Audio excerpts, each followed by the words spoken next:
നമ്മളെല്ലാവരും മനുഷ്യരാണ്. നമുക്ക് എല്ലാവർക്കും ഓരോ സിറ്റുവേഷൻസിലും ഓരോ ഇമോഷൻസ് ഉണ്ടാവാറുണ്ട്.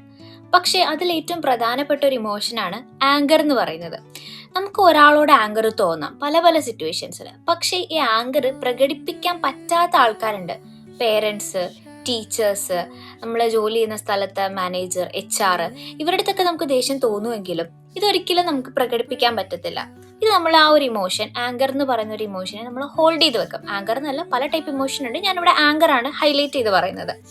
അപ്പോൾ ഇത് നമ്മൾ ഹോൾഡ് ചെയ്ത് വെക്കുമ്പോഴത്തേക്കും പല സിറ്റുവേഷനിലും ഒന്നിനും മുകളിൽ ഒന്നായി ഇതിങ്ങനെ പൊങ്ങി വന്നുകൊണ്ടേയിരിക്കും. ഈ ഒരു ഇമോഷൻ റിലീസ് ആവാതെ ഇതിങ്ങനെ കൂടി വന്നുകൊണ്ടേയിരിക്കും. അത് വലിയ അസുഖങ്ങളിലേക്കാണ് നിങ്ങളെ കൊണ്ട് എത്തിക്കുക. ഇതുപോലുള്ള ഇമോഷൻസ് ഹോൾഡ് ചെയ്ത് വെക്കാതെ എങ്ങനെ റിലീസ് ചെയ്ത് കളയാം, എങ്ങനെ വെന്റ് ഔട്ട് ചെയ്ത് കളയാം എന്നുള്ളതിനുള്ളൊരു സൊല്യൂഷനാണ് ഞാൻ ഇന്ന് പറയുന്നത്. മെയിനായിട്ട് നമുക്ക് ചെയ്യാൻ പറ്റുന്ന ഒന്നാമത്തെ കാര്യം എന്ന് പറയുന്നത് ജേർണലിംഗ് ആണ്.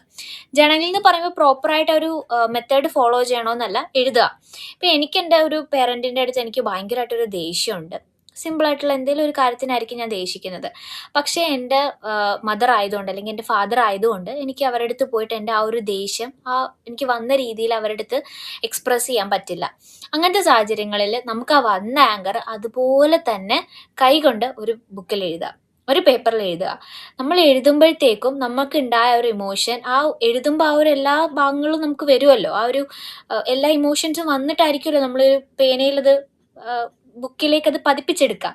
അപ്പോൾ അതുകൊണ്ട് തന്നെ നമ്മൾ ഹോൾഡ് ചെയ്ത് വെക്കുന്ന ആ ഒരു ഇമോഷൻ നമ്മുടെ കൈയുടെ തുമ്പിൽ കൂടെ അത് വെൻ്റ് ഔട്ടായി പൊക്കോളും. അതാണ് ഒന്നാമത്തെ മെത്തേഡ്. ദേഷ്യം വന്നാൽ ഹോൾഡ് ചെയ്ത് വെക്കാതെ അപ്പോഴേ പേനയും പേപ്പർ എടുത്ത് എഴുതാൻ ശ്രമിക്കാം.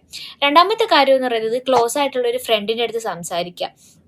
നമുക്കെല്ലാം തുറന്ന് പറയാൻ പറ്റുന്ന ഒരാളുണ്ടെന്നുണ്ടെങ്കിൽ അവരുടെ അടുത്ത് ഓപ്പണായിട്ട് പറഞ്ഞ് ആ ഒരു ഇമോഷനെ നമുക്ക് റിലീസ് ചെയ്യാൻ പറ്റും. മൂന്നാമത്തേത് ഒരു തെറാപ്പിസ്റ്റിനെ സീക്കുക എന്നുള്ളതാണ്. ഒരു തെറാപ്പിസ്റ്റിൻ്റെ അടുത്ത് പോയി നമ്മൾ തെറാപ്പികൾ എടുക്കുന്നതും ഇതിൽ നിന്നുള്ളൊരു സൊല്യൂഷനാണ്. ഇങ്ങനെ 3 സൊല്യൂഷനാണ് ഉള്ളത്. ഇതിൽ ഏറ്റവും സിമ്പിളായിട്ട് നമുക്ക് ചെയ്യാൻ പറ്റുന്നത് ഫസ്റ്റ് സൊല്യൂഷൻ തന്നെയാണ്. സോ ട്രൈ ചെയ്ത് നോക്കാം, ഇമോഷൻസ് ഹോൾഡ് ചെയ്യാതെ ഇരിക്കുക.